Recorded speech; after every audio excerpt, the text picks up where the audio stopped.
So when we walked into the appointment, it wasn't the same. Usually we walk in and we check Charlotte's weight, we talk to the doctor, and then we do the ultrasound, but we went straight to the back. And my heart is like pounding this whole time because in my head, I'm just like, oh my God, is there gonna be a heartbeat?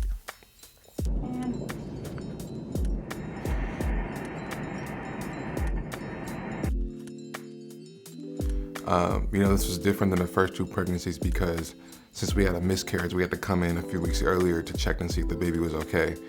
And I realized that I was actually super nervous to go. I didn't recognize this until the day of. No, I actually had a thought cross my mind like, when we go there and we check Charlotte's stomach, will there be a heartbeat? And I never had that thought with the first two. And, typically what I do is I'll go and I'll film these things, because I really cannot wait to like have these videos and watch them with my kids, 20 years from now. And I also love sharing them with you guys. But I didn't want to film this because I was that nervous. I was that fearful that something could go wrong. Charlotte even asked me like, are you not filming? And I was like, no, like I'm not filming. All right, Charlotte just asked me if I'm bringing my camera, and I told her that I'm not bringing it because I'm nervous about this first appointment, and this is what she said, making me feel bad. What did you say? I said, you're nervous, I'm nervous. You're supposed to be the not nervous one. Well, I'm nervous. I don't really know how to feel about that. I know. So I decided to film a little bit on my phone. I remember like it was yesterday walking into this same office when Charlotte was pregnant with Maddie and when she was pregnant with Luca.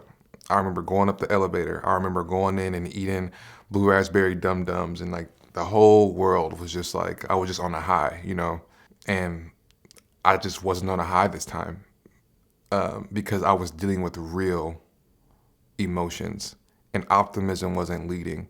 And I kind of had these fears a little bit before, but I would avoid them. I remember me and Charlotte would go to like birthing class with Maddie, but anytime something came up about all the complications that can go wrong with pregnancy, I completely just ignored them. I didn't want to know anything about it because I was like, why would I watch that? Everything's gonna be fine. I thought that pregnancy was just this easy thing where a baby just came, you checked on the heartbeat and it was fun. The miscarriage like really humbled me in a way to recognize how much birth is a miracle. So when we walked into the appointment, it wasn't the same. Usually we walk in and we check Charlotte's weight and we talk to the doctor and then we do the ultrasound, but we went straight to the back to the ultrasound. And this already got me nervous because like the routine was broken. We didn't do what I'm used to doing with the prior two pregnancies. And we went in and we got straight into like figuring out, I guess in my head, figuring out the baby had a heartbeat. I guess that was my own thing. It wasn't probably what Charlotte or the technician probably was thinking.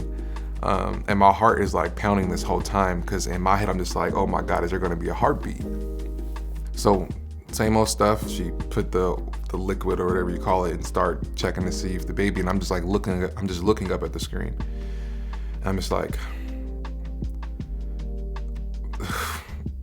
is there a heartbeat? And the thing about it is the baby was so small that we probably won't even hear one. You know what I mean? So now I'm really freaking out about, okay, like, are we gonna leave this place not really knowing if there's a heartbeat? You guys have a poppy seed right now. Oh my gosh.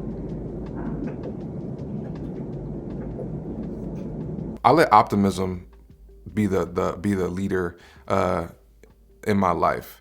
Everything that I've gotten was through, God really blessing me with a lot of things and putting the right people in my life. And a lot of it was optimism. I was always so optimistic of things just happening the way that they should. And if things go wrong, then everything's gonna work out to be fine.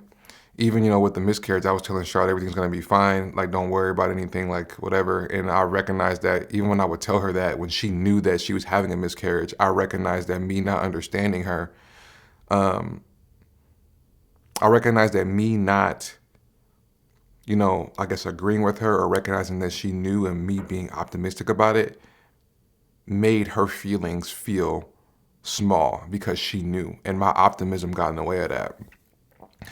And, I think it's interesting that me going through this make me realize that the very thing that has done very well for me can also hurt me.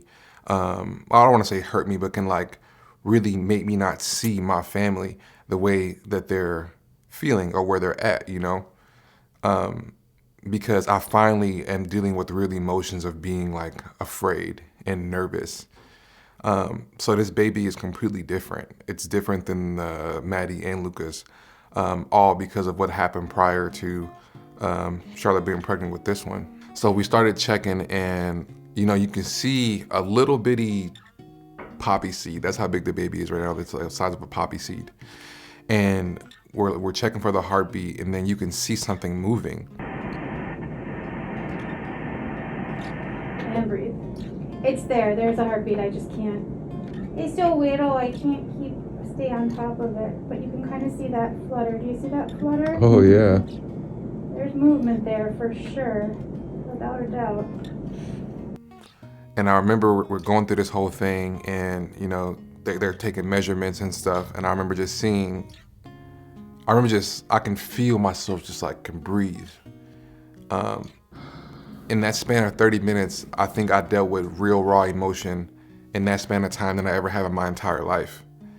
Because I'm always so used to just like going through stuff and being optimistic and being strong and not showing my emotion.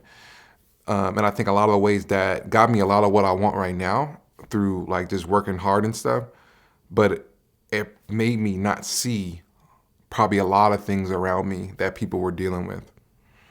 And that's super important to me. I can't be the best dad and the best husband if I can't feel what my family's feeling. You know, I can't lead them well if I don't feel what they're going through, you know? And you guys know, since the day I started this channel, I always say everything happens for a reason, you know? And I do believe everything happens for a reason. Even when we went through the miscarriage, I'd said like, I feel God in all of this. And I even have a hard time saying that like, you know, the miscarriage happened for a reason. That's just hard for me to say because it seems insensitive to my wife, you know? It feels insensitive to say that to people who've been through miscarriages, you know what I mean? So now, and these are thoughts that are going through my head that I didn't really recognize were there or needed to be there, you know what I'm saying? Like, and I think this is the way that I can communicate and have more empathy for my wife and for my kids and for myself, you know? It's okay for me to feel afraid and nervous. Sometimes I gotta let Charlotte be the rock, you know, where she's carrying more of the, for lack of a better term, strength in the situation in our family, you know? Whereas this right now, well, that day when we went to the appointment, I didn't really have much. I think for a lot of people, I don't want to just say men, we're probably dealing with things that we don't really recognize are there because of whatever thing is leading our life. For me, it's optimism. Optimism is a great trait, but even though it's great, it has these things of, you know, kind of hindrance that hinder me in some ways. And I think we all have this, you know? So yeah, everybody is doing well. The baby's thriving. Charlotte is not thriving.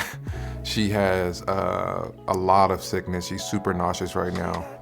And I'm gonna try to figure out how to help her nausea. Is that the right word? Her nausea. And she has a hard time eating anything. So I'm gonna try to find something that she enjoys eating, and that's gonna be the next video. You guys are gonna cook with me to figure out what Charlotte would like eating in this season of the first trimester. So yeah, fam, if you have any suggestions on like pregnancy foods that you guys went through or that you or know about, let me know. And yeah, that's all I got for y'all in this video today, and I will see you guys on the next one. So much love. So much love.